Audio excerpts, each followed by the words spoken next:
আমেরিকার মিনেসোটা রাজ্যের ব্রুল নদী। এখানে একটি জলপ্রপাত দুটি ধারায় ভাগ হয়ে গেছে।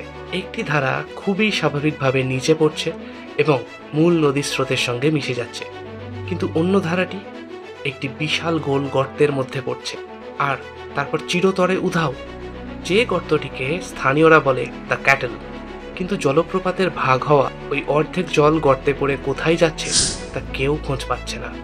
আজ আমরা কথা বলছি দ্য ডেভিলস ক্যাটেল সম্পর্কে। এটি এমন একটি জলপ্রপাত যা পৃথিবীর সবচেয়ে বড় বড় ভূতাত্ত্বিক ধাঁধাগুলির মধ্যে অন্যতম। তবে বিজ্ঞানীরা কিন্তু এই ধাঁধা সলভ করেছিলেন। কিভাবে করেছিলেন তা জানবো আজকের ভিডিওতে।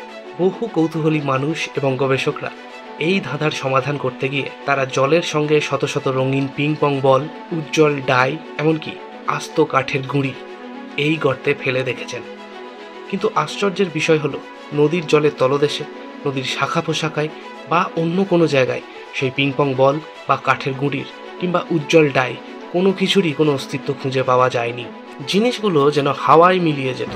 ভূতত্ত্ববিদদের কাছে এই রহস্যের সমাধান অসম্ভব বলে মনে হয়েছিল, কারণ এই এলাকার শিলা হলো অত্যন্ত কঠিন, যা রায়োলাইট নামে পরিচিত। এখানে নরম চুনাপাথরের মতো গুহা তৈরি হওয়া প্রায় অসম্ভব।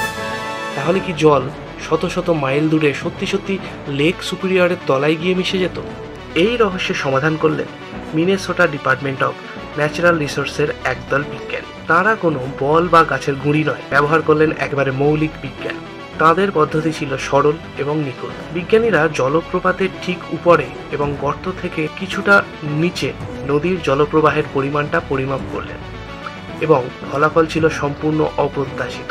তারা দেখলেন জলপ্রবাহের পরিমাণের মধ্যে কোনো পার্থক্য নেই, অর্থাৎ গর্তের মধ্যে যে পরিমাণ জল ঢুকছে সেই পরিমাণ জলই খুব দ্রুত ভূগর্ভের একটি ছোট পথ ঘুরে জলপ্রপাতের নিচে নদীতে আবার ফিরে আসছে। এখন প্রশ্ন আসবে, যদি জল ফিরে আসে তবে ওই রঙিন পিং পং বল কিংবা বড় বড় গাছের গুঁড়িগুলো কোথায় গেল? সেগুলো কেন ফিরে আসছে না? আসল রহস্য লুকিয়েছিল গর্তের নিচে তৈরি হওয়া প্রচণ্ড ঘূর্ণন স্রোতের মধ্যে, যাকে বলে জলের মধ্যে তৈরি হওয়া রিসার্কুলেটিং কারেন্ট।